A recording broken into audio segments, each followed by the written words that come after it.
Good afternoon, you guys. Welcome back to Spillin' It. Good afternoon is right. We are welcoming Ashley Wilson today to our podcast. She is going to share her story on breast cancer and IVF, just kind of everything that entailed, and her fight, and just the amazing comeback. And surrogacy. Story of hope and surrogacy. Yeah. I cannot wait All the to things. hear. It's a lot. It's a lot. So throwing it back to 2021. Yep. Yeah. So I have always been, I feel like a person of good health. I've never had any major health issues in my life. I always feel like I took good care of myself. I was a healthy eater. I work out. I went to my doctor's appointments regularly. Yep. So on January 4th of 2021, I had my regular primary care visit like I do every January. Yeah. And I knew my doctor really well. I knew her on a professional level. I also knew her personally really well because she had been my doctor for years. I trusted her. So I went to my appointment and she did all the normal things. Everything was going great until she felt a lump in my breast. Yeah. She didn't really formally address it. She just kind of was like almost mumbling under her breath, like, oh, there's a lump there. It feels like maybe fatty tissue. She was kind of just talking herself through it. Yeah. But she never really formally brought it up to me. And I was just kind of in my own little world. I was not thinking about breast cancer at all, completely in denial. Can I ask, what was your age when this? So I was in 2020? 36 at the time. 36. Okay. 36 years old. And so I just kind of went about my day after that appointment. She never said, monitor this, check this out. I'm concerned, nothing. And I was just super ignorant, if I'm being honest, at the time, and not thinking anything about cancer. Right. I didn't have any family history, anything like that. So it did stick with me though. So there was that. And so I went home. I told my boyfriend at the time, we had been dating for a few years, told him about it. Did you immediately like feel it? Because I feel like I'd be like, I need to touch it and see what it. I did. Was it big? So, like when you touched it? I mean, it didn't feel very big, but after, I'll tell you how big it is when I talk about the biopsy and then them taking the tumor out. Yeah. But it was probably like the size of, if you think of like, so there were multiple tumors. Oh, okay. So there were two kind of on the side of my breast, and then there was like, they're not 100% sure still. It looked on some imaging like it was one, but other people said it looked like maybe two or three clumped together. So that one was the one she felt. It was kind of on the underside of my breast. Yeah. And it was maybe like, if you think of like the average size of like a lipstick. Yeah. It was like half of it, that. Okay. About and that's like what you could feel? Yes. And that's what you could feel. So I went home and I told my husband or my boyfriend at the time about it.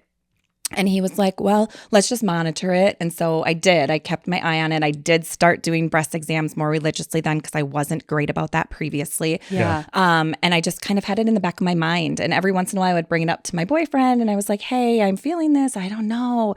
And he's like, go in. He was always so great about advocating for me and trying to encourage me to go in. But again, I was 36. I was young and dumb and I just wasn't thinking about that. And I was like, my doctor's aware of it. She's felt it. Right. She's not concerned. I trust her. And so sadly, I waited for 5 months to go back in. So I called in May and I was like, hey, can we get this tested? I'm more concerned about it now. Nothing had really changed. And that was honestly the only symptom was the lump. There wasn't anything else going on. Okay. So I called and she's like, absolutely, let's get you in for more testing. So she scheduled me for a mammogram and an ultrasound, which I had never had either previously because I was under 40. You typically don't get those until you're 40. Yeah. Yep. So it must have been June, I don't know. Early June. I went in and I did my mammogram. That went okay. Then they sent me immediately to my ultrasound. Never have I had an ultrasound before, as I just said. So I was laying on that table and she was looking at my breast and my armpit, all of my lymph nodes, this whole region. And I just felt like it was taking an excessively long time, even though I had never done it before. I was like just getting this pit feeling in my stomach. And I was like, something is not right. Yeah. And so I started to hyper focus on her, like click, click, click, click, just taking pictures. And I was like, what is she taking pictures of? Right. And so I understand why they have to do this, but they're really quiet. Yeah. And you're always like, what are you seeing? I Tell me right know. now. And they never want to tell you because they don't want the liability of saying something wrong. They're not allowed. I mean, even Yeah, like, because it has to go to a radiologist. yeah, even to do an ultrasound on like a baby, like Yep. male or female, they can't ever really. Right. But you know when they're like quiet, you're like, yes. Okay. Yeah. Yep. Exactly. So finally she was like, okay, well now you just sit tight and I'm going to go grab the doctor. And right then I was like, oh no, like that's not good. When they are pulling the doctor into your room. Yeah. So the doctor came back in and I still remember this so vividly. He came in and he sat right across from me and he was just looking at me and he's like, all right, well, we found something concerning and I really want you to come in and get a biopsy today. And I was like, oh. And then I don't remember after that. It was a blur. Yeah. Yes. Today. And so eventually I said to him, I'm like, are you trying to tell me you think I have cancer? And he just said, yes. Oof. Right then and there. I was by myself. My boyfriend was out of town for work. Oh my goodness. I just started bawling because it was not at all. I went into those appointments like, oh, this is not going to be a big deal. It's just something benign. My doctor wasn't worried. We're just doing this as an extra precaution. Yeah. Right. So that was completely a shock. I didn't realize they like told you so quickly. Well, so you've never had a mammogram, you said, right? Not yet. Right. Not yet. Yes. So once you start having them, and a lot of people probably don't even know unless they have one that's more concerning. Yeah. But they rate them on a scale of like 1 to 6. And 6 means you essentially have cancer. It's been formally diagnosed. So you don't even have to have a biopsy? You don't. Nope. They can tell. Wow. I don't know if they read that. I think they read it off just the mammograms even, because if you have really dense breast tissue, which I did, it makes mammograms harder to read, or it makes cancer harder to find on the mammograms. Got it. Because the density lights up like really white and the cancer lights up really white. And so it's really hard for them to see it. Mm-hmm. So that's why they're required by law now to send out letters to women who have higher density of breasts, just so they're aware, and you're allowed to get like an ultrasound or an MRI to kind of complement that. Okay. So mine came back a BI-RADS, it's called a BI-RADS score, but it came back a 5, which is like the highest you can get, which is like almost certain it's malignant. Okay. And so I think that's why he said with confidence, like the patterns that these are showing, I'm pretty certain this is cancer. Yeah.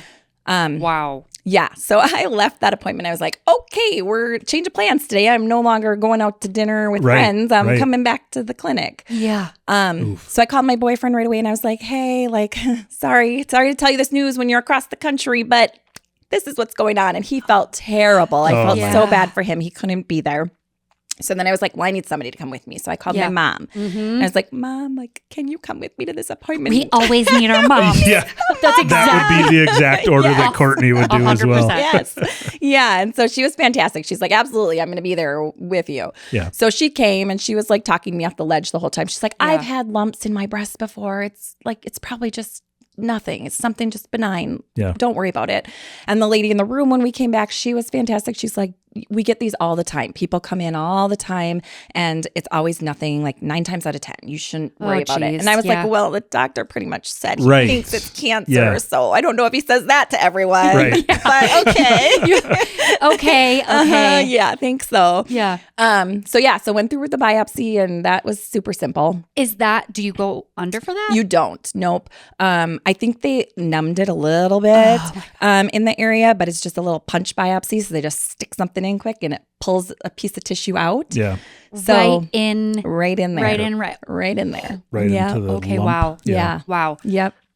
Okay. That sounds painful. It honestly, it's so quick. Oh, okay. I don't recall it being painful. Okay. So, and then I had to wait the grueling 2 days to get the results. But they called me on Friday morning, so 2 days later, and the nurse was basically like, I hate to tell you this, but yes, it's confirmed you do have cancer. I was like, Was your boyfriend home when the call He was came? not. Still gone. He was still gone. So, I was by myself. But sometimes I think that's good because I can just process it and have my raw emotions and have that time on myself to like reflect. So it was okay. Yeah. It's a good way to look at it. Yeah. But that's kind of how the whole thing started. So it was really crazy. Out of the blue, just hit us like a brick wall. And you said nobody on your family has had breast cancer? No. Okay. Nope. We haven't had. I've had cancer in our family. Like my grandpa had prostate, but it's all the typical things like, when you get in your 70s, prostate cancer, things like that. My aunt passed away, I think at age 59 from uterine cancer, but okay. Yeah. So one of the first things they do when you're diagnosed, they then sent me for further imaging, like MRIs, just to get a clearer picture to see if they could find anything in my lymph nodes, which all through the initial testing, nothing was showing up in my lymph nodes. which is crazy to me because they did find it in my lymph nodes later on. Oh. So they go in, you get an MRI. Yep. And then after that, do they have surgery? How that progresses. Yep. So it goes very quickly. Yeah. So speaking of the genetic testing, one of the first things they do is genetic testing just to see if you're at higher risk for recurrence or maybe the opposite developing breast cancer in the future if you have certain genes like the BRCA gene. Yeah. I did that. They tested like 85 genes. Everything came back negative. So that too, it's like, still to this day, I'm like, I don't know. I think there's a lot of genes that haven't been detected yet. Sure. So yeah, I do think there's a lot of genetic components in these kinds of things, but yeah, who knows? But yeah, so I, again, was diagnosed on that Friday. Monday morning, I met with my surgeon. Wow. So it goes quick. Yeah. I think I calculated one time on my calendar, and from the day I was diagnosed, June 11th, through December 31st of that year, I had gone to like 83 appointments. So it ended up being in 6 a months. lot. Yeah. Ooh, it was an insane amount of appointments. Deductible That does include check. like IVF and things like that were related to the surrogacy journey. But a lot. Yes. Well, 100%. Every year still, I meet my deductible and out of pocket. It's crazy. We know that world. Yes. Us too. Absolutely. Yep. So met with the surgeon right away, met with the plastic surgeon, met with the genetics, met with the oncologist, met with IVF specialists, met with high-risk OBs, went down to Mayo twice. I went to Mayo when I was initially diagnosed just to see if they would agree with the diagnosis, and they looked at imaging and if they wanted to do any further imaging. And then I also went back after surgery. Okay. Surgery came up really quickly. So diagnosed June, July 30th was surgery. And that was probably one of the hardest moments in my journey because you have so many choices you have to make so quickly. Yeah. And so two of the biggest ones were, what type of surgery do you want? Right. Do you want us to, they have like a lumpectomy where they can just basically scoop out the cancer parts. For me, that wasn't an option. My cancer was too spread out around my breasts that they were like, well, it probably wouldn't cosmetically look the greatest. Right. And we wouldn't be able to really fix it how you would want if we did that option. So that was automatically crossed off. Okay. Then there was mastectomy where they just take that cancer breast. Okay. Or I could do the double, take both. Right. Yeah. That was one of the hardest decisions I've ever had to make. Yeah. And I wanted to change my mind 15 million times. And the main reason that was hard, because I think if I were done having kids and all of that, I think I would have been like, take both. Yep, get them out. If they're trying to kill me, I'm done. Yeah. But the fact that we had just, prior to me getting diagnosed, we had just started kind of talking about having kids, and I had gotten off birth control to get my body prepped and ready. Yeah. I didn't know what that was going to look like yet, and I really wanted to breastfeed if I was able to. Yeah. Right. So that was really hard. I was like, well, I want to keep one because I want to breastfeed. Yeah. But then I was like, oh, but what if the cancer comes back? So it's like a mind game. Right. And then how short of a time do you have? I mean, obviously that was only like what, a month? Yeah. A month and a half? Yep. So I have a question. Can you get like a lumpectomy and then decide later like, oh, actually that didn't, because I think that happened to our friend. I'm not 100% sure, but she had like a lumpectomy, but then ended up having to get a double mastectomy. Yeah. So I don't quote me on the law, but some kind of federal law. My plastic surgeon told me very early on, and that's honestly what helped me make my decision, is he was like, you know what? He's like, you don't want to live this with regrets. He's like, if you take both breasts now, there's no going back. Like, you cannot change that. We can't give you your regular breasts back. Yeah. Right. If you take one now and you change your mind, you can go back in later. He's like, yeah, it's more surgeries, but you can do that. And there's a federal law that protects women that are diagnosed with breast cancer, that at any point, even in 10 years, 20 years, if I wanted to change something and go back and I only had a lumpectomy, I could. Okay. And they can't stop you from that. Okay. That's incredible that they have really, that in place. really nice. Yeah. Yes. Yeah. So I basically called the surgeon's office like, I think 3 days. It was like the very last minute that I possibly could. They're like, we need to know by this time because we have to prepare. We have to know what we're getting. So So I waited till that deadline and I called and I was like, okay, we're just going to do one. We're going to do one. That's my final decision. Okay. Yeah. So So then I went in for surgery. Have you ever heard of tissue expanders? Yeah. Yes. Those are great. Yeah. So great. Okay. It's like a balloon. Yep. Oh my gosh. Like a hard balloon. And like do not they even a squishy fill balloon. it in? I saw somebody on Instagram, actually. That's how I found it. She was getting, I think, a double mastectomy, and she had a balloon or an expander. Yep. And then she would have to go in weekly?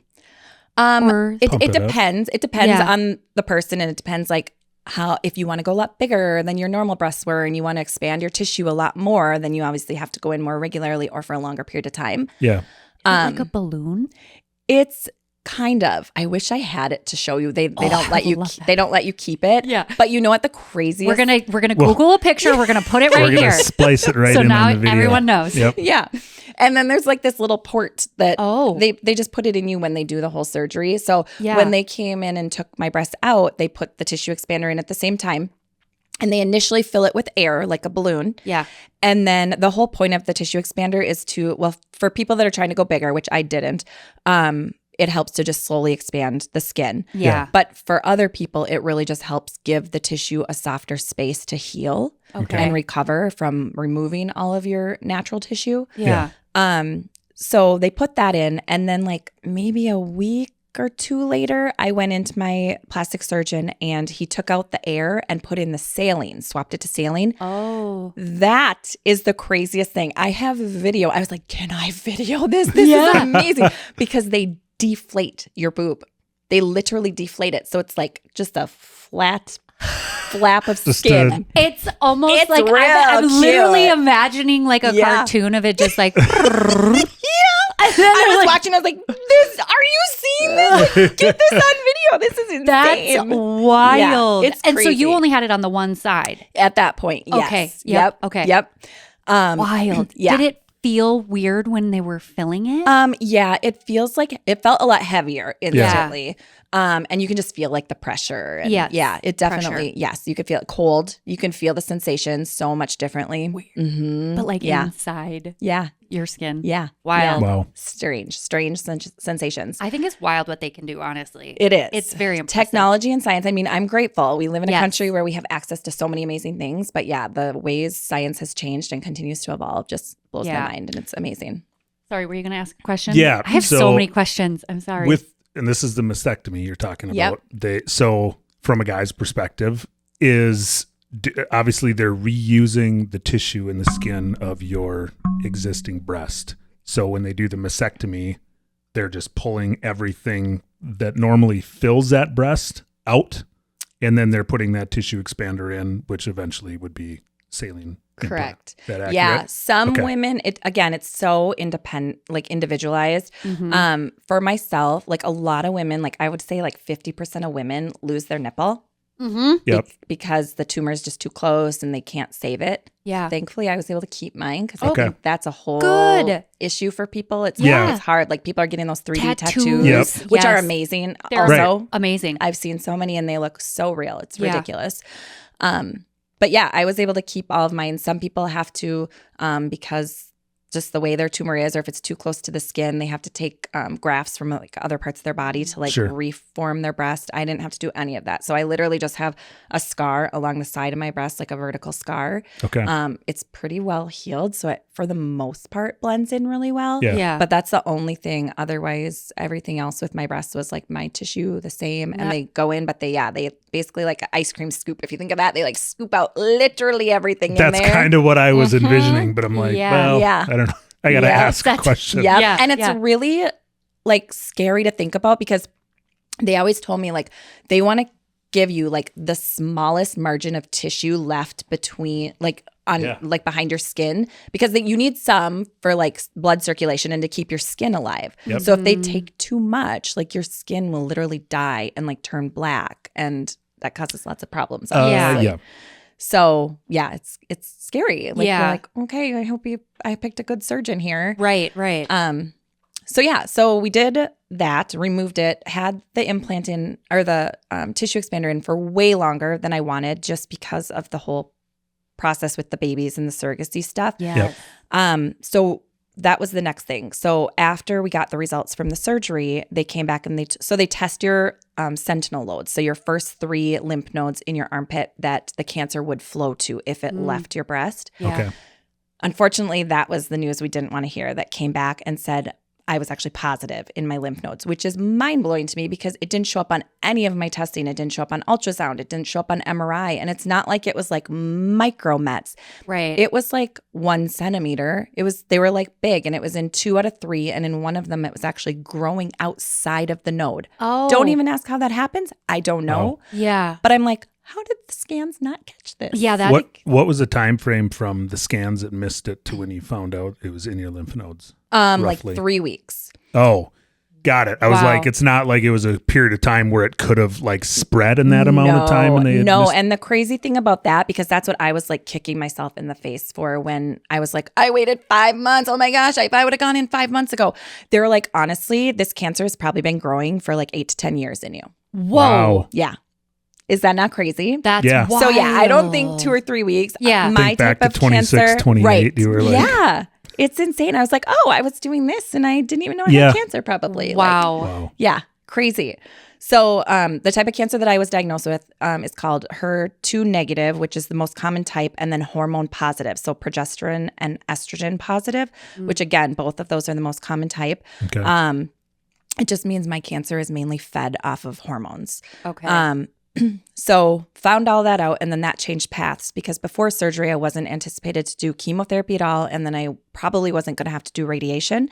But then after surgery and finding that out, they're like, well, that's automatic radiation and probably chemotherapy. But they did more tests that looked at like, I don't know, they look at the DNA and they monitor like the risk of recurrence based on like patterns that other people have shown with their DNA. Yeah.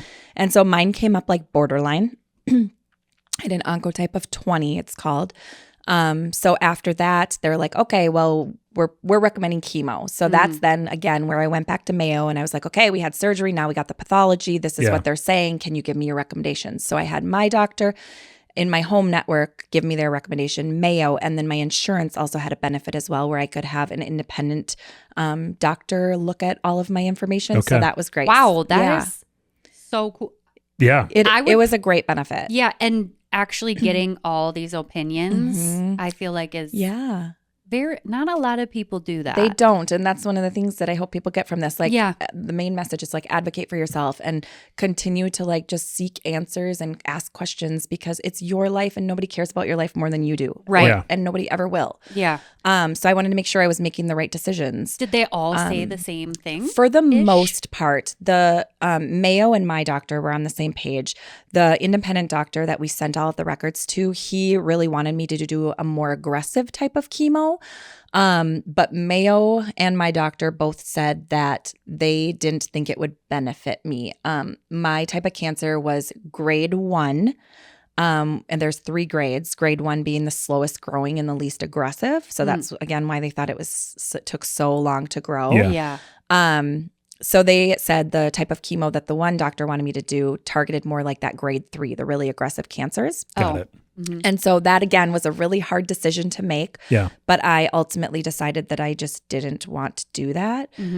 So I did do chemo, but a less aggressive type. So I had to do 4 rounds of chemotherapy. That was the next thing that I was going towards. But before I did that, they're like, oh, but wait, you want to have kids? Let's talk about this. Right. Yeah.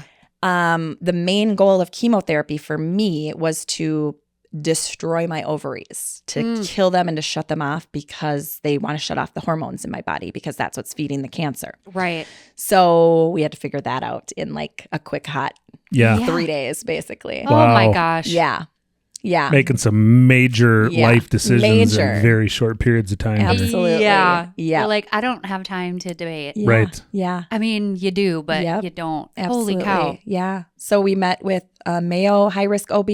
We met with a high-risk OB in our clinic. And then we met with Center for Reproductive Medicine, which ended up being our fertility clinic that we used. And we talked with all of them. And the unfortunate reality is just the research isn't there yet about pregnancy post breast cancer, specifically post hormone positive breast cancer. Yeah. And it just really frightened me to like put all those hormones in my body and increase the hormone level when I don't know what's happening in there. Right. And Yeah. I don't know how my body will respond. So we wanted to just, again, ask all the questions. We ultimately decided, at least at that point, to do IVF to freeze, hopefully, embryos so that we could use them later if I did decide to get pregnant. Yeah. So we went through with that. We did 2 rounds of the IVF. And that Is that like in between is that like 2 months, like a period and a period, or and did you have to take anything? I did. For that? Okay. Mm-hmm. Yeah, I had to take a lot of extra medication. So IVF in itself, you have to give yourself so many shots and injections, which my husband and I weren't still married at the time. We were just dating. And he was extremely nervous about that. Yeah. He was there to support. He was in agreement that we were going to try to do this, but it made him so nervous for me to be injecting estrogen in my body every single day. That's where my brain goes. Yeah. Like, oh, that's really scary. That's what your cancer is feeding off of. Yep. Right. Mm-hmm. And then So then I also had to take, I don't remember what they all were at the time, but there was like 2 or 3 medications that I had to take orally to kind of help level out the estrogen levels. Got it. Okay. So they were trying to give me something for cancer to counteract what I was doing for the IVF and just try to balance it all. So it was kind of tricky. Yeah. But yeah, it was probably, we did have to wait for my period to start because that's when they wanted I don't know all the things anymore, but that's when you're best ovulate and naturally and get the most amount of eggs. So we did 1 round and we got, I think, 10 eggs and 6 of them fertilized. However, none of them grew. They want them to usually grow till day 5 or 6 before they freeze them. Oh, okay. None of them made it to that stage. So then we were like, oh crap, like I'm supposed to start chemo next week. Like this is not what we were expecting. Plus the cost on top of that, another round of that on top of everything else that we're already dealing with. So we're like, okay, well now what do we do? Do we pivot and like change our plans or do we try this again real quick? Yeah. We decided we really wanted our own child if we could because we had to discuss adoption and things like that, but we really wanted to try to have our own. Yeah. So we're like, okay, we're going to try this one more time. So we tried it. Got, I think, like 8 eggs that time and a handful of them fertilized. And thankfully, 2 embryos made it. One made it to day 5. One went to day 6 before they were like mature enough for them to say, okay, these are healthy embryos. We're going to freeze them. We're like, great. Like that's not a super high number. We had obviously wanted more. Yeah. They say, I think it takes like 1.2 embryos for a successful pregnancy. So we're like, okay, well, we got 2. There's our odds right there. Doctors are so weird. I'm like, what's the 1.2? Like, do we? So typically, do people do like 2 when they're? Is that must be why? I don't know. Yeah, That's so weird. I don't know what the typical number is, but I you're like, we got 2. We got it. We're gonna freeze those babies, and here we go. Let's jump back on the cancer train for a little while. So jumped into chemo, did 4 rounds of that. So that started in September. I think September 30th of 2021 was my first chemotherapy. My brother was getting married in October. So that was fun because 3 weeks later is about when I start to lose my hair. Oh. So that was like wild. But so you did the kind, because I've heard or I've had friends who've had it too. And my one friend had a pill, and it was a chemo pill, but she didn't have to go to a center. Yep. So I it's did different a center for every the whole like the infusion. So infusion, they put I had the option of doing the port with the more aggressive chemo that they had offered me originally. That one for sure you need a port. But since I didn't do that, they were like, well, we can still do a port or we can try your veins. And I've always had really good veins. Yeah. Thankfully, one thing was going right for me. So I was like, I will pass on that port. I'm good. Right. Let's just try the arm. So it worked. It was fine. I didn't have severe, like debilitating symptoms from chemo. It was mostly like really bad flu for like 3 days, like just felt super crummy on the couch, just not lots of energy, a little nauseous. For the most part, I felt really good. I stayed active through it though. So I like kept walking, like light exercise. I think that really, really, really helped. Yeah. I also had an amazing social network. So like I had people rallying all around me and for me and friends who set up meal trains so we didn't have to cook or worry about that for a couple of weeks. And it was fantastic, the support that we received. I will always be grateful to everyone who was there for us. Makes a night and day difference. Oh my gosh, so much. Anything. It so really much. does. Yeah. I still have a list. I literally made sure I went through and like wrote down every single person that either reached out or brought us stuff or sent us stuff. And I'm like, I never want to forget you guys because you are my people. It really shows you like who is in your circle when you go through something like this and you can 100%. See who shows up and provides for you. So that was fantastic. Did you end up was your hair just coming out in clumps in the shower? Yeah. Or how? Yeah. And did you end up? I did. So You did. I've always been an open book about my cancer. I've been a strong advocate. I all over my social media, I shared every single part of everything. My husband and I decided to do a Facebook Live to shave my head. Oh my gosh. Oh, So yeah. cool. that was amazing. And I am still surprised I did not break down crying during it because I was like, babe, I'm not quite sure how this is going to go. Yeah. I might Yeah. be super emotional or I might just be like laughing hysterically at how Yeah. ridiculously Right. I look. So he like had the best time of his life, like giving me every possible haircut under the sun that I would never rock in a million Yeah. years Let's during go with that. a flat top like, and then a bowl wow. cut. And, Yeah. So Yeah. I looked real good. I'll send you guys the link I if would you want love to check that. that out We would sometime. love Yep. to splice in a picture. Yeah, it's great. Were But you yeah. working through all this too, like full Yeah, so time? I was blessed actually because thanks to COVID, Yeah. I well, actually it wasn't even thanks to COVID. Right before COVID, so I'm an occupational therapist and so Okay. I was working for Park Nicollet prior Okay. to COVID. Yeah. Right before COVID hit, I actually took a position working from home, working remotely, doing utilization review. So Oh, okay. approving and denying insurance cases for Mm. occupational therapy. Mhm. So when I was diagnosed, so first of all, COVID hit and I was already home. I was like, Yeah. thank God I don't have to deal with furloughs and masks and all of that stuff. Yeah. And then I was diagnosed with cancer and I was like, this is seriously a blessing. Like, Yeah. thank you, God, because I don't know if I would have been able to keep up the rigor of my job Yeah. with all the appointments. Like I just told you how many appointments I had been to Yeah. and just the fatigue and just the different little symptoms and side effects that I had.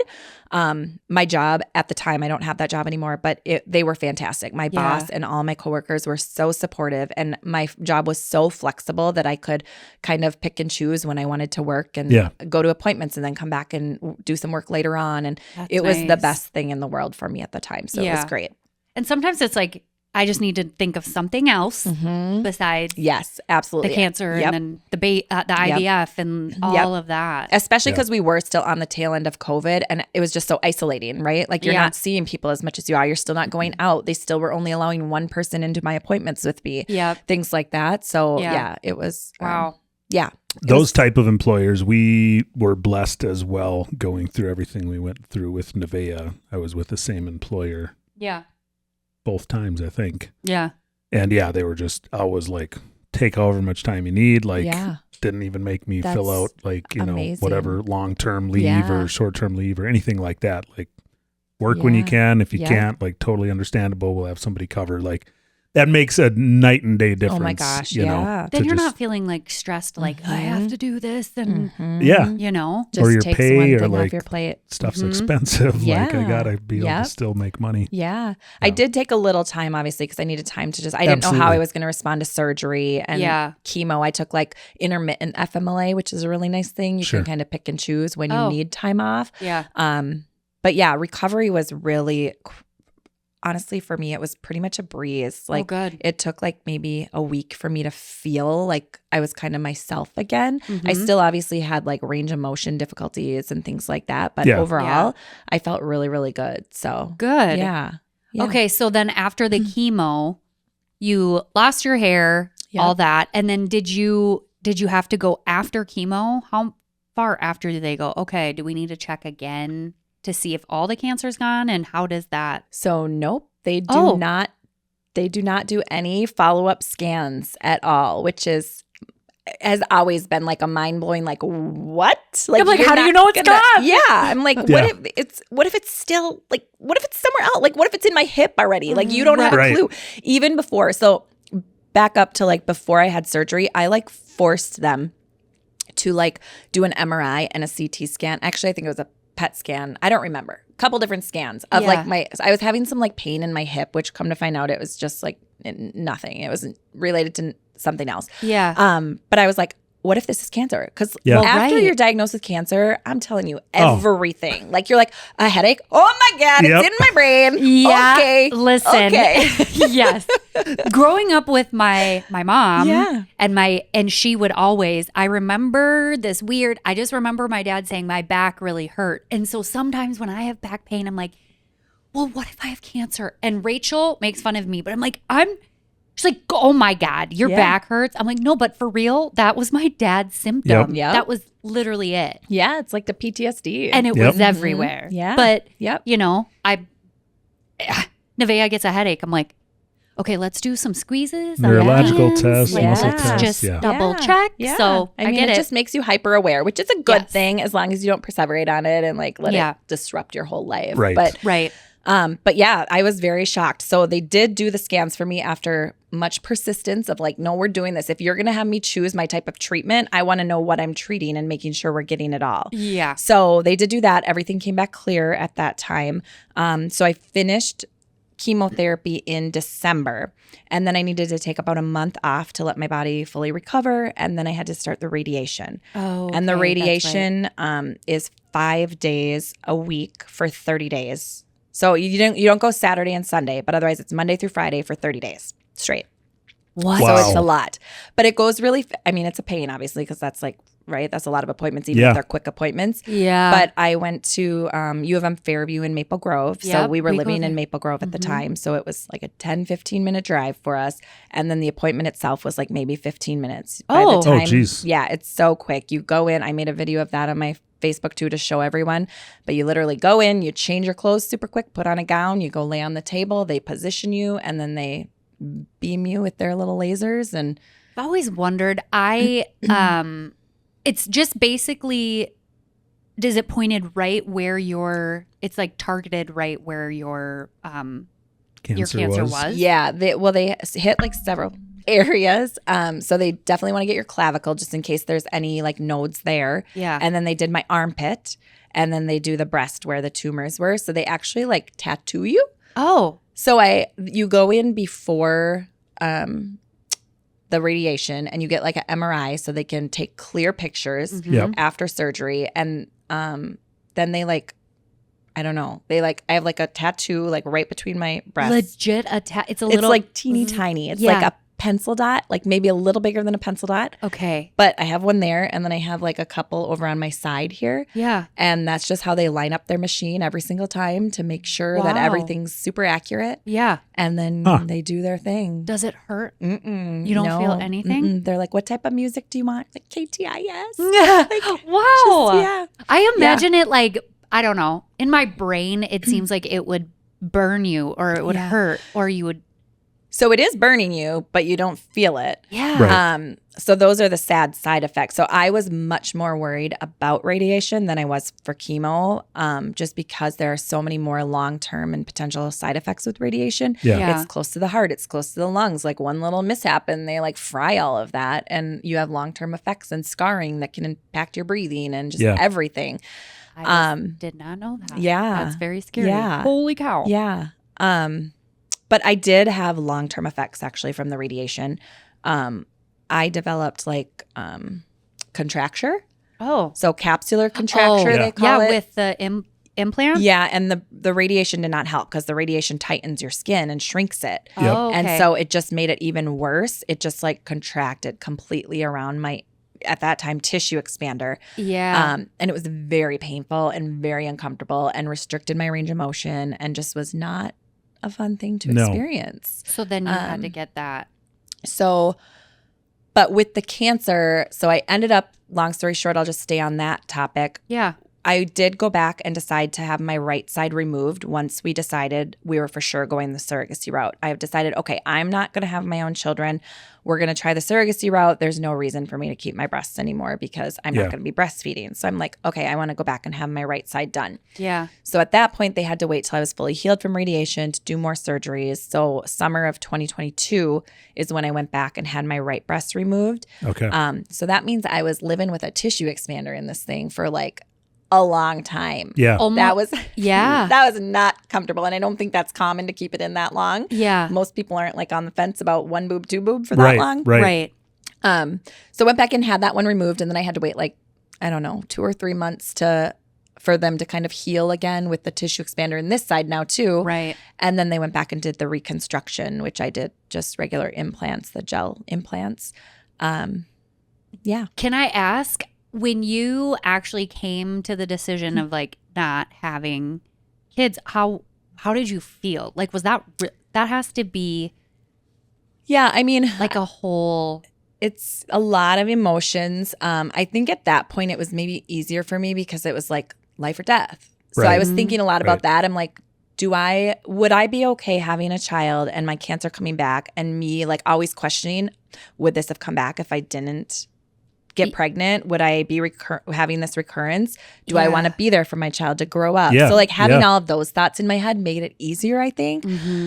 Also, I've never been that person that's like, oh my God, I cannot wait to get pregnant. Yeah. Like I cannot wait. Like that's my thing I want in life. Right. Like, that's never been me. Okay. So I think it was easier for me than most people. It was not easy for my mom. It was really hard for my mom. I bet. My mom always wanted to like see me pregnant and to experience those things that people that have been pregnant experience. Like I want you to feel a baby kick. I want you to feel a bond when you breastfeed. I want you to feel all these things. And I'm like, I want you to be in the room. Yes, exactly. Yeah. So I think it was a lot harder for her to handle. She would continue sending me like these research articles like, hey, look, they're doing research. Like your risk chance might not be as bad as you think. I'm like, okay, mom, got it. Thank you for your input. Man, that's such a hard decision. Yeah, it was. It was really hard. But thankfully, again, my boyfriend was super supportive and we were, for the most part, on the same page about everything, which made it really easy and smooth. Yeah. So it just felt right to us. So starting a little bit on that story, unless you have any other specific questions about the cancer right now, something else might come up as we go along, but. No, I don't think so right now. Right off the top of my head. Yeah. So during your radiation is when you decided, or it was before that? It was before that. Okay. Yep. So it was pretty quick, actually, once I had started chemo. Actually, I think it was even before I started chemo, just because we weren't sure and we had heard that it takes a really long time to find a surrogate. Yeah. Especially because we had chosen to go the independent route. And I don't know how much you guys know about surrogacy. I wanted to be a surrogate so bad.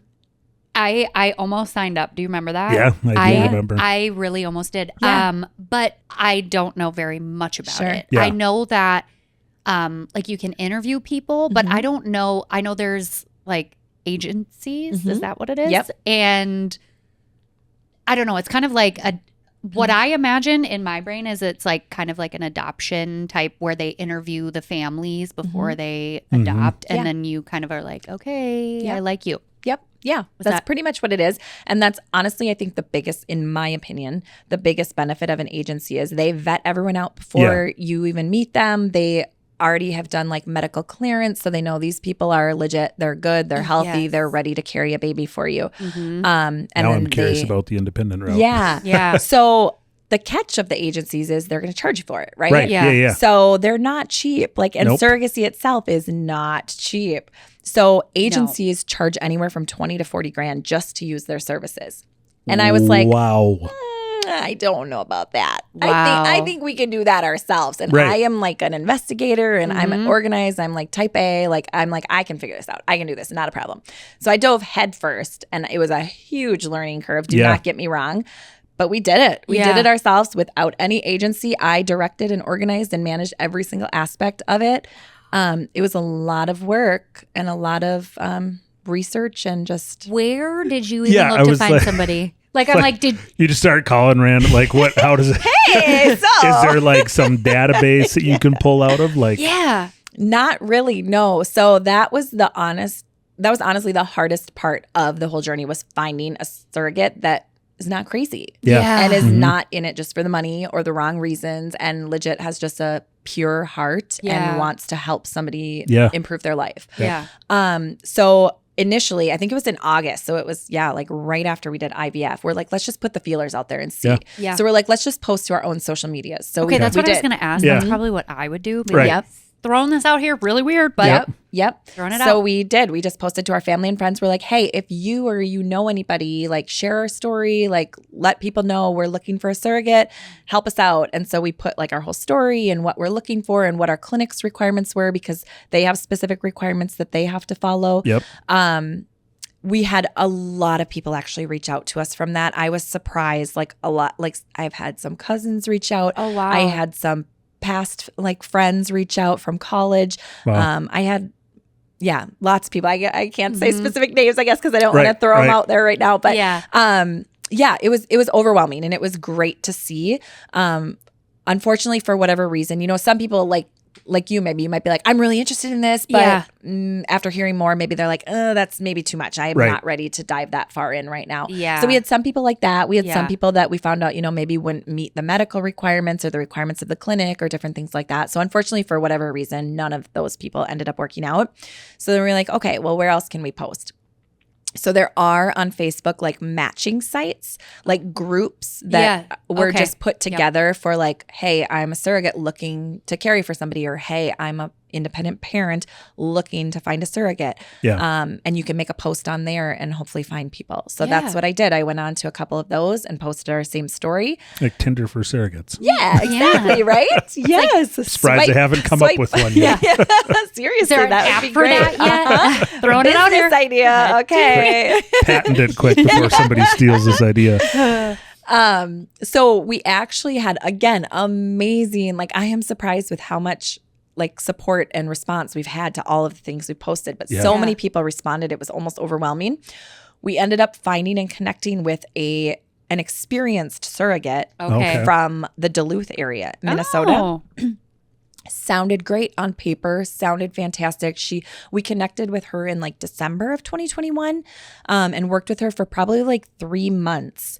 And she ended up kind of turning into not the greatest person in the world. Oh, boy. No. So that was extremely hard and extremely heartbreaking because she was everything. Like we thought everything was progressing really nicely. I think in the end, what ended up happening is she was experienced. She had a certain dollar amount in her head. Yeah. We had discussed the financials with her previously, and she was totally okay with what we were asking and what she wanted. Right. We thought we were all on the same page about that. But I think at the end of the day, she wasn't being quite as honest or decided midway that she wanted more. Yeah. And didn't ever come back and tell us that, because if she would have come back to us, we would have said, you want it was like $5,000, I think, more she wanted. We were like, we would have paid you $5,000. But instead, she completely ghosted us. Oh. After we had like done some medical stuff with her. We had gone many steps in the process already. And she wrote us this long email saying that she couldn't do it for XYZ reasons. And then she completely blocked us from everything. She blocked our cell phones. She blocked our social medias. She blocked everything. She didn't even give us the chance to respond back to her and ask like, what happened? Yeah. What did we do? Like, what did we do? And then we found out because she had blocked me. She didn't block my husband. So we kind of I was stalking her on social media. I'm like, what? I was like in tears. Like this was so heartbreaking. I'm like, how can you do this to a family, especially knowing that you've done this before and you know the impact this has on people? Right. Like this is our life you're messing with. Oh. And so I stalked her a little bit through my husband's Facebook or Instagram. I don't remember what it was.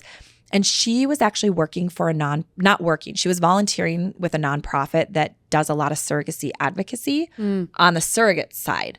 The day after she had kind of ghosted us, we saw her, she did like an interview or like a podcast with this company, basically saying that we were crazy people. Like she didn't ever think we were going to see this, but she was making up all of these lies. Like, we're crazy. We did this. I don't even remember the stuff she made up. It was so insane. But I was like, I cannot. Wow. So that was like the most heartbreaking thing to see. Yeah. I wrote her a really long, not so nice email after that, just like calling her out on all of that. And we just ended it at that. But it was seriously, that was probably the worst thing. And I almost wanted to give up because I was like, I cannot believe she would do something like that. Like, we are the most genuine, like upfront, honest, kind people. Yeah. And I can't believe you're doing this. And I think it was like a sob story, kind of cry out for like, oh, these people did this to me. I can't believe this. Oh, now I'm here to be a surrogate who wants me to be their surrogate, and FYI, I increased my price by this much. So I think it was just a story to make people feel bad for her so that she could increase her price. Wow. That's just our narrative because we couldn't think of anything else of why she would do that. Even give you the option She to did not discuss it. No. Which I think there's nothing worse when you're like, listen, if you were to tell me either A, we'd pay it or we wouldn't. But like, why would you just say all that and then block you and then talk about you on a different platform? And you're going through cancer and you like, there's so many things to this. And she knew all of that. So, and that was one of the things too that she had brought up. She's like, well, she like didn't respond to me. I'd ask her a question and then she'd be like, it took her like 2 weeks to get back to me. And I was like, first of all, that is not true. And I have all the text to prove to you. Like I responded like 2 days later. And second of all, I am in treatment. Hello. Like maybe I don't respond in like 6 hours, but I am going through all of this treatment. Can you like have a little compassion here? Grace. But it was just insane. Like, girl, Grace. Yeah. Anyways, bye. Yeah. Well, hearing all that though leads me to believe like what your assumption was is probably accurate. Yeah. That she utilized you guys and your story for her benefit. I think so. Otherwise, sad, like who else? Why would you not be like, listen, I think I need a little bit more. Like have just an open, honest conversation unless you were had different motives of some sort. Yeah, I agree. Oof, so people never cease to amaze me. I know, right? Well, yeah, and you're going through that and then you're like, okay. And all those other people had kind of gone away too. So you're like, we invested so much time in her. Again? Yeah. Back to square one. Yeah. So it was very disheartening. But at the same time, we were like, okay, well, at least we found this out about her now. No kidding. I was just going to say that could be scary. It could be very scary. If you went through the whole thing with her. Yeah. So it was a little bit of a blessing. Yeah. So then fast forward, we were like, okay, well, where do we go from here? We were really excited about her because she was local and we really wanted somebody local. So at this point, we were kind of losing hope and faith that we were going to find somebody local. We wanted to attend all of the appointments with them and all of that since we don't have kids. Yeah. So then you have to meet with a psychologist or a psychiatrist during this whole process just because they have to clear you and be like, you're not insane. Okay. You're okay. You guys? We do. And then the couple does or the surrogate does. Okay. And then you all have to meet together. So you have to just make sure you're on the same page and like, hey, how are you going to handle like this baby growing in somebody else? Hey, how are you going to handle this baby giving this baby up after the pregnancy and all of that kind of stuff? Yeah. So we had already been talking with our psychiatrist with this other lady. So we continued some conversations after all of this had happened. And we're like, okay, now I don't know where to go from here or what we do. Like, I don't know where else to post. I'm kind of at a loss. We really want somebody local. And she gave me the great idea. She's like, have you tried any like local moms groups? And I was like, that's kind of a fantastic idea because you do have to have had a pregnancy previously. And so I was like, okay, like I'll try that. So I posted on like Mama Talk Minnesota. Have you heard of that group? No. So it's I don't remember how many members they have. They have a lot of members. But I posted there and oh my God, the support was insane. I think we had like 600 likes within like 12 hours. Wow. And I had like 80 people reach out to me. Holy and I was like, cow. oh my God, like, okay, now I'm really overwhelmed again. And here we go. I need to like strap in and like try to go through all of this. Yeah. Because some of the people again, like are immediate, like, nope. Yep. So yeah, we had some great conversations. I ended up narrowing it down to like, I think 20.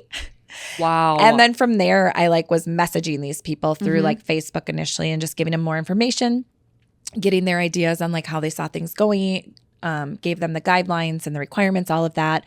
Ended up narrowing that down to maybe like my top 5. Okay. And then from there, I think we met up with 3 different couples. And we were initially talking to like one lady who actually lived like on the street behind us, ironically. Wow. It was so crazy. Yeah.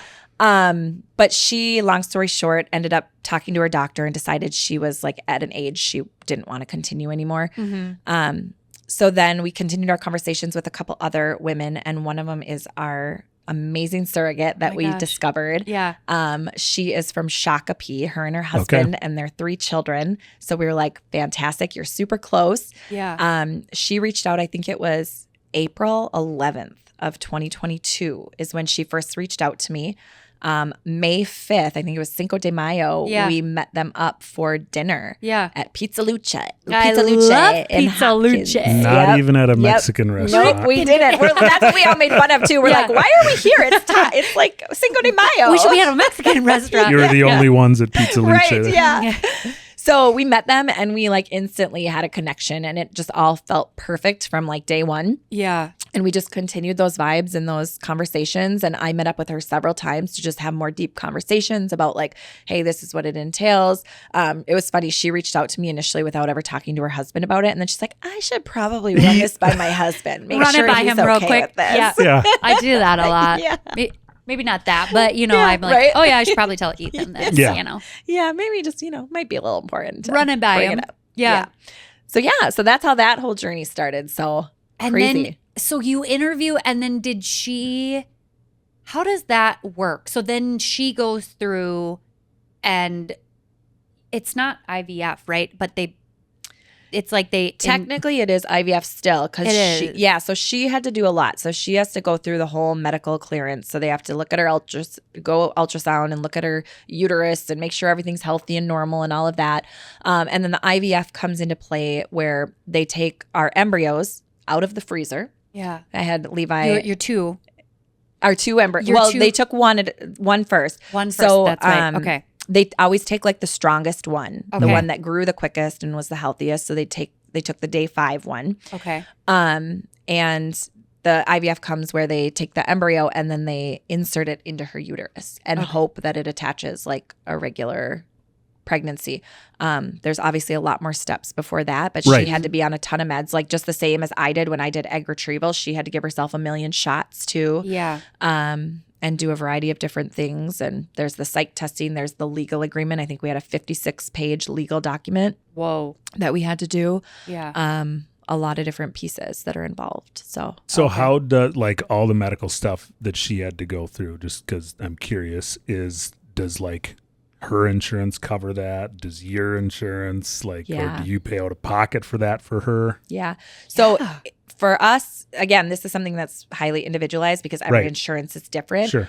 Most of the time, insurance does not cover surrogacy, which is crazy to me because it's like, if it's medically necessary, why not? Yeah. Like, there's so many women, sadly, that I see every other day in these groups that can't do it because their insurance doesn't cover it and they don't have that kind of money. And it boggles my mind that you're saying that, because it's like, it's not like people are voluntarily I don't want to do it naturally, let's have a surrogate. I mean, for maybe cosmetic reasons, I don't know. Yeah. Like, that seems odd that insurance is, I would feel like 90% or more actually a medical necessity. Yeah. Exactly. Yeah. So we got very fortunate and her insurance did cover surrogacy. Wow. So that was like huge for us because that's a huge savings, up to 20 grand or something. It can be more if you have complications, obviously. Right. Yep. But yeah, we got very lucky with that. We did buy, it's called a Lloyd of London's policy. It's just like a secondary policy just in case something wasn't covered, because they have, I think, up to a year after the pregnancy and birth to come back at you and say, oh, just kidding, we're not going to cover this. Okay. And so there's like a secondary policy that covers a lot of it. So we did buy one of those. But yeah, otherwise, for the most part, everything throughout the pregnancy and the birth was covered. So that was amazing. Yeah. So the first one that she did, when was that? That was in, I want to say I have my little timeline there. I want to say it was December 1st. Okay. Was the first transfer. So we met her for the first time. She reached out in April. We met her in May. Yep. So that December, that's how long it took to go through the whole process of everything. Yeah. December 1st, we transferred. And then December 12th, we got the call saying, I'm sorry, this did not take. And so it wasn't considered a miscarriage or anything like that. It's just the embryo didn't stick to her uterus and the lining. I remember that call to this day. I was at work and I just started bawling. And I'm like, I need to leave. So because then you're like, we only have one. Yeah, it got real. I was I was so positive and optimistic. My husband thought for sure this is happening. I'm feeling it. This is it. We're having a baby. So yeah, it was a big shock when it didn't happen. And then when you do the second one, she has to go through that whole shots and all of that again. Yeah, she was real excited about that. Like another 7 months, essentially? It wasn't 7 months because she didn't have to go through a lot of the medical testing and we didn't have to do the psych and the legal agreement took a lot of that time. So we didn't have to do any of that. And before we even did the first one, we talked about hey, if this fails, are you willing to do our second one? Because we only have 2. We don't want to try to go find another surrogate and go through all this with someone else. Although there is that thought, if it fails, you're like, ooh, is it going to fail with her again? Would another uterus be better? Some people it just doesn't work with. So you do think about that. Yeah. But we ultimately wanted to go with her. Was she, I feel like I would feel horrible. Mm-hmm. Yeah. It's me, it's my body. She did. She felt really, really bad. Yeah. But we tried so hard to just let her know, we do not blame you. This is not your fault. Yeah. This is just what happens sometimes. And that's so important to add stress and anxiety to that right environment 100%. already. I mean, Yeah. people that have a hard time like conceiving on their own, adding stress and anxiety just lowers your chances as it is. So right good on you guys for Yeah. just, I mean, I think Yeah. most people would be very understanding Right. and like, Yeah. it's not you. Don't worry about it. Yeah. As sad and disheartening as it is. Yeah. It's just, it is what it is. So So I can only imagine the feeling of the second one that you're This like, is our last shot. my heart rate would be like, seriously, it was so scary. And so, that was March. I want to say it was like March 8th. March. March Okay. 8th, we went in and we put our last and final embryo in, and we're all like praying in there, and we're like, please, please, like let this happen. And How long after do you know? Is it like the 2 weeks kind of like that? Yeah, about 2 weeks. Yeah. Okay. So that's a long 2 weeks. It is. Yeah. A Holy. lot of waiting. So that was like end of waiting. March that you found out that it Yeah. took. Yes. I don't remember the exact date, but I think it was March 17th actually, because we always joke about the 17th because it's my husband's birthday, and we had a lot of things happen on the 17th. Yeah. So we're like, this is a sign. Yeah. Yeah. Wow. So yeah, March 17th, I think we found out. Oh my gosh. And Did you we were like over the moon. Oh my God. We were cautiously over the moon because Right. we were like, Yeah. it's still extremely early. By the time they transfer it in, you're already like about 2 weeks technically pregnant because of the length of time it had already grown in the petri dish ahead of time. Okay. Oh, okay. So by the time they called us, I think we were like 2 weeks and 5 days or something like that. They had told us. So we were like, okay, this is great. So then our next major milestone was going to be like, okay, let's wait a couple more weeks and then we'll Right. hear the heartbeat. And Yeah. that's like the biggest thing. Once we get to that heartbeat, that's like a really good sign. Yeah. So when we got to that heartbeat, it was like amazing. And so funny too, our surrogate is a sonographer. And so Really? she, a little sneaky, she was scanning herself Dude, I would. and totally knew before we did. She had like an my And at-home she kept- unit. We were She's like, just "Are you scanning yourself?" She's like, "No, I would never do that. and then later she comes to tell us. She's like, "Yeah, I Yeah. knew." I was like, "Oh, rude." How You're like, rude. listen, I didn't. I would do the same. Yeah, I totally get it. Yeah. Yep. So when we went into that for that ultrasound to see the heartbeat and everything, like even before that to find out the original news, she knew already. She's like, I Aw. knew we were pregnant. Oh my gosh. She's like, it was so hard to hold it in. Yeah. So it was awesome. And then after the heartbeat though, we ran into a hiccup. Have you heard of a subchorionic hemorrhage? No. So it's where the uterus like detaches from like the wall. wall. Okay. And it creates like a pocket of blood Oh. between there. And it can be really dangerous if it continues to collapse and detach like fully. Yeah. Oh. And so I don't even remember how far along she was. It was early. But she called me and she was like hysterical. Oh my gosh. Hysterical. And she thought she was having Miscarriage. a miscarriage. Oh, because she was bleeding. She was bleeding. And she was so hysterical. And I will always remember that moment. Again, I was at work and oh my gosh, it took everything to like try to help her calm down. And as I was trying to do that, I was freaking out because I was like, this is it. We lost our second one. Oh my God, I can't believe this. Yeah. And she, because she's a sonographer, she's like, I am going to the hospital right now and I'm going to see my coworkers and we're just going to scan and I need to make sure there's still a heartbeat and I need to like clarify this for myself and whatever. And thank God there still was after that. And then she ended up going to the clinic for a follow-up after that. And that's when we discovered there was this hemorrhage. But then it was very cautious after that. Like she had to be like kind of almost on bed rest a little bit and like very light activity and just try to let everything heal naturally, which took several weeks. Yeah. But they monitored it much closer and did ultrasounds very regularly. So it ended up being okay. And we recovered and healed fully from that. Yeah.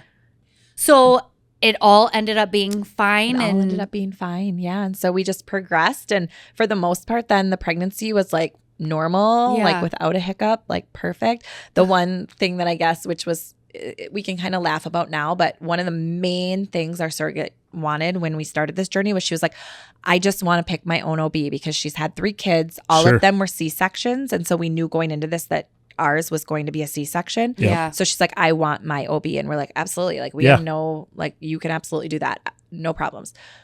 Well, then her OB ended up like leaving Oh. And so we got placed with another OB, and that was kind of a little bit of a panic. Yeah. But she asked her doctor, she's like, put me with somebody like you would go with that you really trust. Right. And she did. And so she felt more comfortable with that, and Good. it ended up being okay. Yeah. But that was the only little hiccup. Otherwise, everything went great up until delivery. So we were scheduled for a C-section on November 21st of 2023. Okay. And November 20th, I was in Hy-Vee grocery shopping, and all of a sudden I get a call, or actually I think it was a text first. She's like, going into labor, going to the hospital. And I'm like, what? Like, never in a million years was I expecting that. I was Right. not. Yeah. I was thinking like, oh, this is fully planned. We're going to go in for Yeah. a C-section. Great, whatever. So we're like, okay, like this changed quick. Like, let's rush to the hospital. So we didn't even have time to do anything. I just like left my cart. I'm like, Right. sorry. Like, is this okay? I got to I'm go. having a Like, baby. see ya. Yeah. I gotta go. And they're like, no, you're not. I I'm know. looking at you right so now. that is honestly one of the funnest things. Like, I loved playing with people. I would 100% Like, do that. oh my God, all the time. They'd be like, hi, how are you? Like, what do you guys do or whatever? And just for fun, like small talk, we'd be like, yeah, we're having a baby next month. And they'd be like, this lady is They're looking nuts. at you like, like what? Like, you're like, nope, Sure. I'm having a baby. it's awesome. Yeah, it was good. It was fun. So we rushed to the hospital. That was another little bit of a mess because the whole thing with the attorney and everything, they take care of everything for you and send like all of these documents over ahead of time. They know you're having a surrogate pregnancy. They're prepared for it. We did it at Maple Grove Hospital. They're Yeah. really good with that. There. They only have like 10 surrogate pregnancies a year. So not very many, but they're Yeah. used to them. Yeah. So the nurse coordinator that I worked with there was great. Again, they got all of the information ahead of time. So they had like, a release of information, all of the things that we both have to sign before all of this happens. We got there like maybe 5 minutes behind our surrogate who was getting checked into a room. The freaking nurses were being so Mean? I don't want to say mean, but they Oh. were like, ma'am, you cannot go back there. Ma'am, this is you. That's You cannot have my baby. information on this patient. And I'm like, excuse you. Like, that is my baby that this patient is having. And you guys have a release of information. Like, absolutely not. Like, Right. I am going back there. Oh. And she's like, you need to take a seat. I was like bawling. I was like, I am not missing the birth of my baby. Yes, I was seriously. so mad. I was so hysterical. Ryan's like, calm down a little bit. I was like, no, like this is ridiculous. Like Yeah. this is why we planned for this. Like this, Right. all of this was prepped in ahead of time. Yeah. Whatever. So finally I calm down and I'm like messaging and emailing and texting the nurse coordinator. I'm like, you need to get here now. Like this is happening and it's not Yeah. okay and whatever. And Yeah. thankfully within like probably 15, 20 minutes, she came up and whatever, and she like sorted everything out and they let me back in the room. Like, don't let, And I I'm was not like, talking to those nurses. Like, Yeah, it was ridiculous. That's I mean, I such a- get it, but at the Yeah, same time, I like, do. Yeah. you need to be prepared. Like, Yeah. we gave you all of this information. Yep. So it was frustrating. But That is So that was is it- one of the securest areas of the hospital. yes. It They really don't just let Right. anybody walk in the Right. house. yeah. Thankfully. Right. Yeah, exactly. Yeah. Right? Thankfully, Yeah, but- we don't want people walking out with babies. For a Yeah. reason. No, Yep. no, Yeah. no. So was it like an emergency? It was an C-section or emergency like- but- / non-emergency because I mean it was accelerated, but it wasn't like this baby's coming now. We gotta Yeah. go. So we had like a few hours at the hospital for Yeah. them. Like we thought we were gonna have to switch doctors again because since it was sudden, like the doctor that we had switched to that was now gonna do the C-section wasn't available right then. So Right. we're like, okay, well we could either go in now and you'd have a different doctor, or we can wait like 3 or 4 hours or whatever it was, and your doctor will come, even though Yeah. she was supposed to be done for the day. She's like, I'll come and do this for you. Yeah. Yeah. And so she's like, I am not switching doctors again. I can manage this. We'll be fine. Yeah. Yeah. And so we did. We waited a little bit. He was born at like 6. I should know this, right? But 6 something at night. Yeah. We were in the operating room with her. So my husband was like Did you hiding watch? behind the sheets. Yeah. Like, Yeah. I don't want to see this at all. I am like always been like science geek. Like Oh, yeah. I want, like, can I help pull the baby See, out? that's Like, Ethan. I was like, yeah. Blue 42. Yep. I get Yeah. a little That- queasy with that, ooh, especially the C-section. I've heard like what they do, and I just get like really. Yeah. I could It's probably interesting. faint if I actually. One time I was coaching gymnastics. A girl broke her arm, and I thought I was going to pass out. So I just don't think Yeah. that I could watch a This C-section. probably wouldn't have been for you. Yeah. Yeah. There's very special people that Yeah. can, and yeah. I, Yeah. you know. It So was, you it was watched the whole fascinating. thing. Oh, Yeah. yeah. I watched the whole thing. It was so cool. And then seeing My the baby. gosh, I'm like, how oh my wild! God. Yeah. Yeah. I was just bawling. I was like, finally, we worked so hard for you.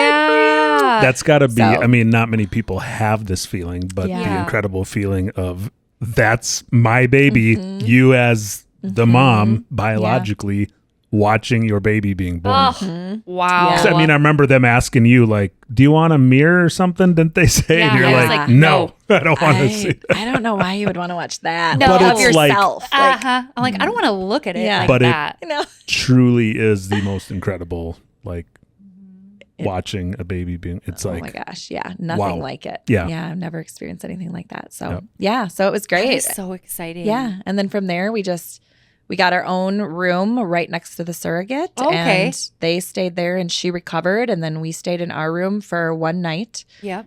and learned how to be parents. Yeah. Here's your baby. So did Which you? is the craziest thing, right? Right. Like I you can don't only experience imagine. a pregnancy. Like there's nothing like really like mentally preparing you like you Yeah. have if you're like pregnant Yep. and seeing it and feeling it And every you're day. not sleeping, Yeah. so you're kind of used to Mhm. like not sleeping when you have a newborn, and then you're like thrown into Yep. it. We're You're like, oh, here we go. It's like it's Yeah. basically like adopting. You just come Yep. home one day and you're like, okay, now we have a baby. yeah. So yeah, very weird. Was he a great baby? He was a fantastic. He still is a Yeah. fantastic baby. Oh Yeah, my he gosh, great. slept through the night starting at like 3 weeks old. Wow. Yeah, Wow. I know. I always need to like knock on wood I know. because I I, know. talk so well of him, and then Yeah. I'm like, one of these days you're just gonna flip that switch. Yeah. Well, Yeah. Grayson was like that too. Austin was. Nevaeh was more of the like fussy baby, but they were always the boys were like great Yeah. babies. Yep. Yeah. And Nevaeh is now like the chillest kid of all of ours. Yeah. And Yep. then the boys are just, they're Yeah. they're boys. They're, They're wild active. and Yeah. yeah. Mhm. Yeah. But- he's definitely gonna be an active little 2-year-old because he's already like got that wild boy energy. But Yeah. Yep. yeah, we've done multiple flights with him already. Oh. And he's been like a fantastic champ. little traveler. So Yeah. Cute. he's great. Yeah. So I He's would great. imagine, considering your surrogate story and how highly you've talked to the surrogate you guys are in touch. We are, yeah. We see them Get to visit regularly. them. Yep. That's awesome. Mhm. And again, love that they're so close. We just Yep. got together with them like right before we went on our last trip. So like maybe 2 or 3 weeks ago. Okay. The kids they have 3 kiddos and Yeah. Oh, they yeah. love seeing him. I just think what a wild feeling to be pregnant with someone else's baby Mhm. and Yeah. then to see that baby Yeah. grow up. That's Mhm. got to be so wild for her too. Yeah. Had she That's was this so- her first It was surrogate? her first. Yeah. Okay. She had thought about it before, Mhm. but never really like looked into it or anything. And I think, yeah, it takes a special person Yeah. to do something like that. You really have to have that pure heart, I think, and that like intention, Absolutely. like, you're really helping another family because otherwise, and that's why the psych is involved so much. Like Yeah. we need to make sure you're in a good mental headspace. So you're not like, oh, but this baby is mine. I'm going to keep it. Or you get Yeah. attached to it. Yeah. Because there is a whole process after the baby's born too, where technically you have to go through and legally, it's kind of like adopt your baby back, even though it's not an adoption. Sure. Legally, according to Minnesota, that's kind of what it looks like on paper. Yeah. So we had to go before a judge and do all of these things. Oh. But yeah, it's amazing. And she has always had the mindset like, this is not my baby. This Yeah. is not my baby. It's your baby. Yeah. So it's funny. I got my now husband, which we skipped over that whole part. Doesn't yeah. really matter. But we did get married in the middle Somewhere of all in of that there. chaos. Yeah. But at one of our baby showers, we had our surrogate wear a shirt saying, now I'm forgetting what it said. I just had it on the top of my head. That's not my baby. No. Mm. I That's not forgot. This. We'll cut that part. We Yeah. might. You might. It might come back. might to come her. back.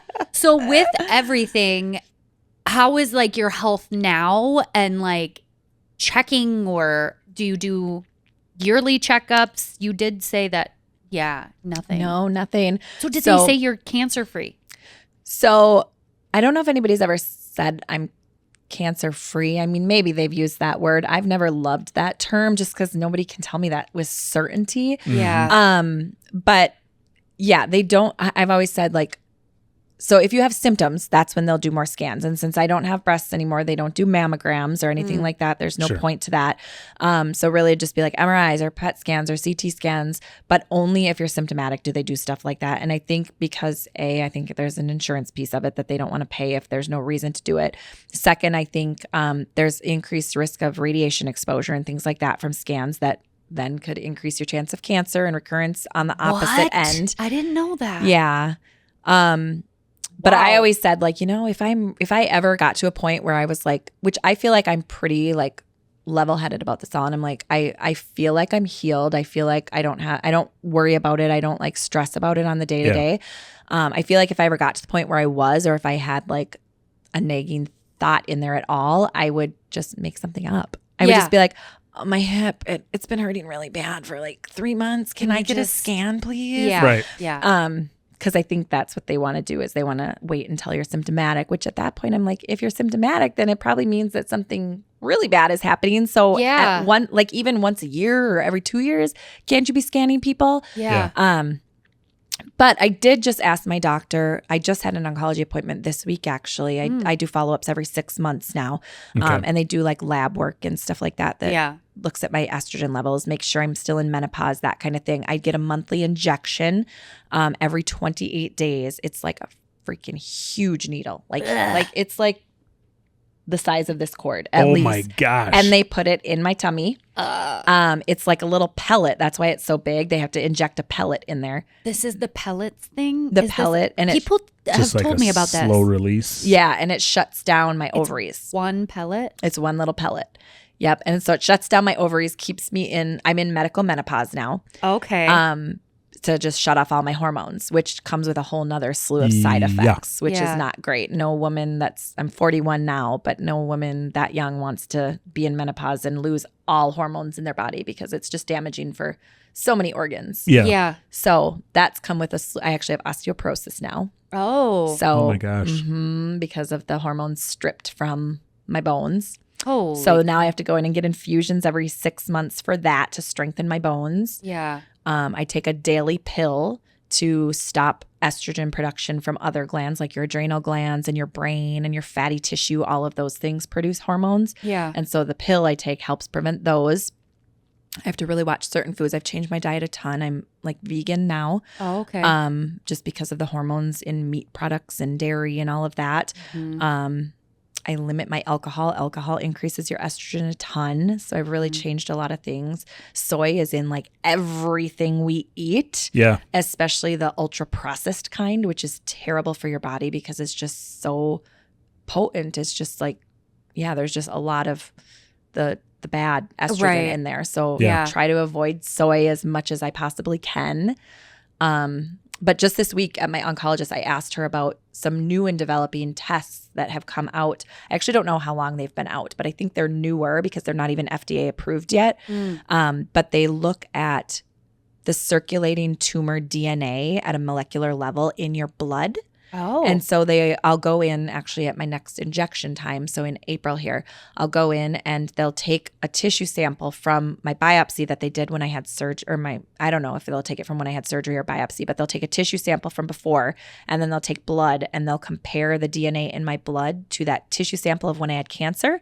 And they'll look for comparisons to see if there's circulating cancerous tumor in my blood. Yeah. And that test is really good because it shows people like months before a solid mass tumor would show up. It shows that, hey, there's still cancer circulating in your blood. So at some point, you're probably going to go get a recurrence, which is really, really scary. Yeah. So that test is going to be hard to do. But I think it's just something like knowledge, again, is power. Yep. Yeah. And I think regardless, if I have cancer in my body, I have cancer in my body. So would you rather know about it or not know about it?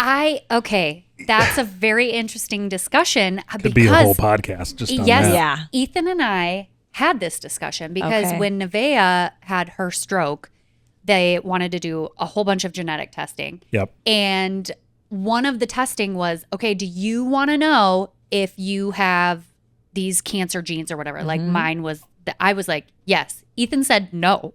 Oh. And I was like, you don't want to know? And I think for him, like, ignorance is bliss almost. Yeah. But also I'm like, but I mean, it's not saying you're like, I understand. I think you are more like,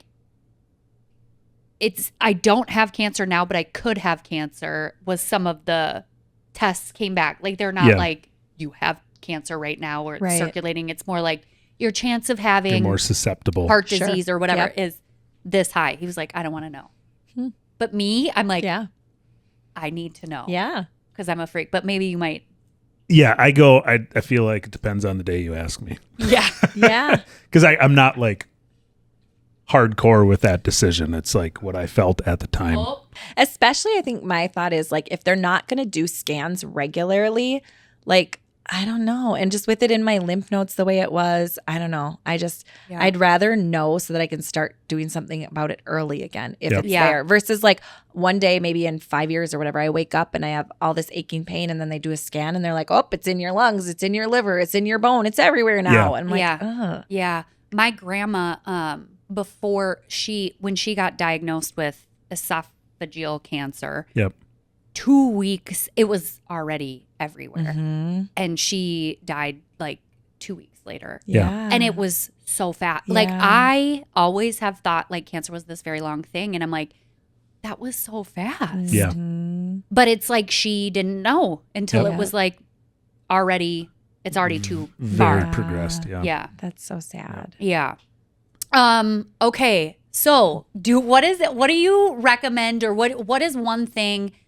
Of course, your breast checks and all of that. Is there anything like you want people to know about besides the breast checks? And how do you like people showing up for you during that hard time, and what was not helpful to you?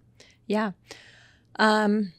So yes, obviously get your mammograms, do your self breast checks, all of the things, advocate for yourself, ask the questions, get second opinions. Yeah. This is your life.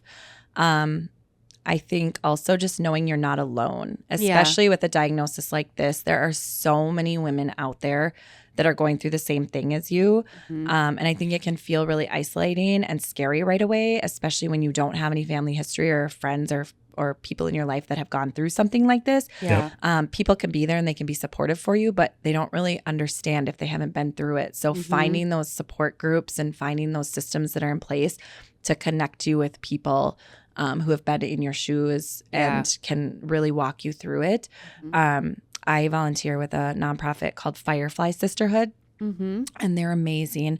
They connect you one-to-one with somebody who's been diagnosed with a similar diagnosis of breast cancer. So the same stage, the same age. They match you as closely as they can to somebody going, IVF or interested in surrogacy. Yeah. And then you just kind of walk them through it and talk to them about whatever they want to talk about. You kind of meet them where they're at and support them however you can. It's a phenomenal organization. So for anybody who is going through a breast cancer diagnosis, I encourage them to look into that. We will put it in the link for you guys so that if you are going through it too, you can check that out. Awesome. Helpful, or how people showed up for me, I think similar to what some of the other people have said on your podcasts. I think just being there and supporting by that alone. Yeah. You don't even have to say anything. I think a lot of times there's like this big white elephant in the room and people want to help, but they don't know how and they don't know what to say. And I think that's what gets them into trouble is it becomes awkward. And then they say things like, oh, my mom died of breast cancer, or my second cousin once removed had this and she died of breast cancer. They like tell you everybody. Like, thank you. Yeah. I don't need to know all the people that died. This is scary and real for me right now. Yeah. So that is hard. I think a lot too with the breasts specifically and being a woman. I think people really focus on that and like the boob job. And everybody calls it a boob job. Oh, at least you're going to get boobs out of it. At least you're going to get free boobs out of it. Right. I'm like, first of all, this is anything close to free. Not even, I could have gotten like 20 boob jobs by the time I'm done paying for everything I have. Exactly. And second, this is not a boob job. No. It's completely different. This is an amputation. Yeah. And so I think that's really hard for people to understand.